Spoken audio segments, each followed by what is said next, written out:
రాఘవ, తెల్లవారుజాము 4 గంటలకు నిన్ను ఉరి తీయమని మాకు ఉత్తర్వు వచ్చింది. నువ్వు సిద్ధంగా ఉండు.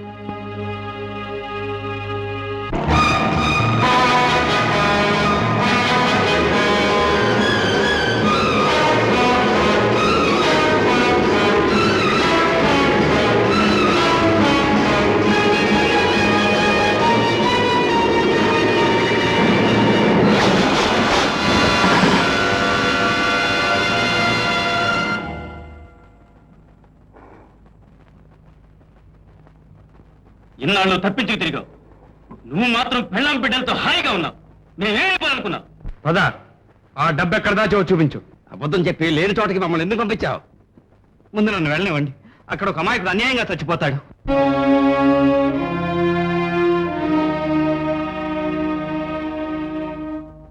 అవతల ఒక అమాయకుని ఉరి తీయబోతున్నారు. నన్ను వదలండి, నేను వెళ్ళాలి. ముందు మా వాటా ఎత్తి కదరు.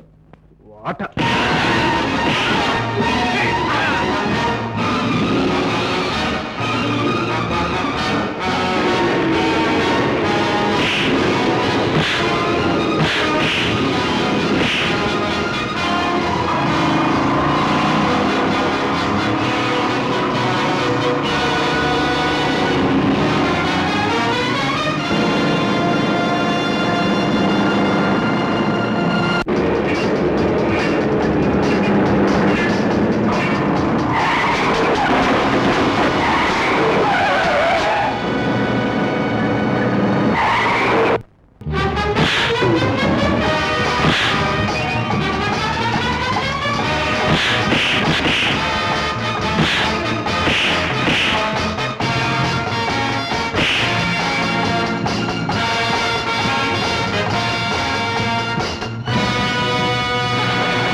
అతన్ని విడుదల చేయండి.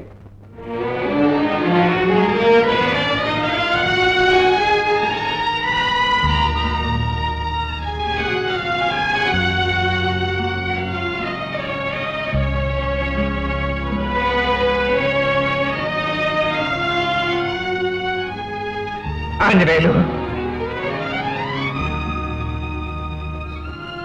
ఆంజనేయులు, నేరం చేసిన వాళ్ళు శిక్ష అనుభవించాలి, కానీ నేరం చేసిన వాడిని కాపాడటానికి వచ్చిన వాడు కాదు. లోకంలో అమాయకులు ఉన్నారని నాకు తెలుసు. అమాయకుల్లో కూడా అమాయకులు ఉన్నారని నిన్ను చూశాకే తెలుసుకున్నాను. ఇందులో అమాయకమే ఉంది బాబు. లేకపోతే నిన్ను కూనికోరుగా పోలీసులు పట్టుకున్నప్పుడే చెప్పుండొచ్చుగా నేను ఆయన్ని కాదు అని. పోనీ నేను చేసిన నేరాలన్నీ నీ మీద పడి నువ్వు ఒక హంతకుడుగా కోర్టులో రుజువు అయ్యి నీకు ఉరిశిక్ష పడ్డప్పుడైనా చెప్పుండొచ్చుగా నేను ఆయన్ని కాదు అని. అప్పుడు చెప్పలేదు. కనీసం ఇప్పుడు నీ మెళ్ళో ఉడతాడు వేసినప్పుడు నేను ఆయన్ని కాదు అని ఒక్క మాట చెప్పుండొచ్చుగా. ఎలా చెప్పమంటారు బాబు? దారి లేక తిరుగుతున్న నాకు దారి చూపిస్తానని తీసుకెళ్ళి నా ముక్కేమిటో నా ముఖం ఏమిటో తెలియకుండా నన్ను నమ్మి నాకు 25,000 రూపాయలు ఇచ్చి దేవుళ్ళ సాయపడ్డారు. ముందు మీ చెల్లెలు పెళ్లి చేసిరారా అన్నారు. ఏం పని చేయాలయ్యా అన్నాను. వచ్చాక చెప్తానన్నారు. వచ్చాను. ఆ పనేమిటో చెప్పకుండానే మీరు నేను ఏరైపోయాం. ఒకవేళ మీరు డబ్బిచ్చిన ఆ పని ఈ పనేనేమో అనుకున్నానయ్యా. ఆంజనేయులు, నేను దేవుళ్ళ సాయం చేశానన్నా కాదు. నిజం చెప్పాలంటే నువ్వు దేవుడు. నువ్వు చేయవలసిన పని అయిపోయింది. ఇక నా పని మిగిలింది. నువ్వు వెళ్ళు. బాబు గారు,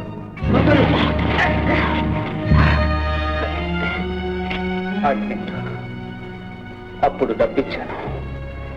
చేయవలసిన పని ఇప్పుడు చెబుతున్నాను. తండ్రి నువ్వు నేను నా బిడ్డకు తెలియదు. నువ్వు బ్రతికినంతకాలం వాడికి తండ్రిగా ఉండాలి. అదే నువ్వు చేయవలసిన పని. బాబు భగవంతుడు అనేవాడు ఉన్నాడో లేదో నాకు తెలియదు, కానీ ఉంటే మాత్రం నేను నవ్వుకున్నాను. సుఖంగా చూస్తాడా?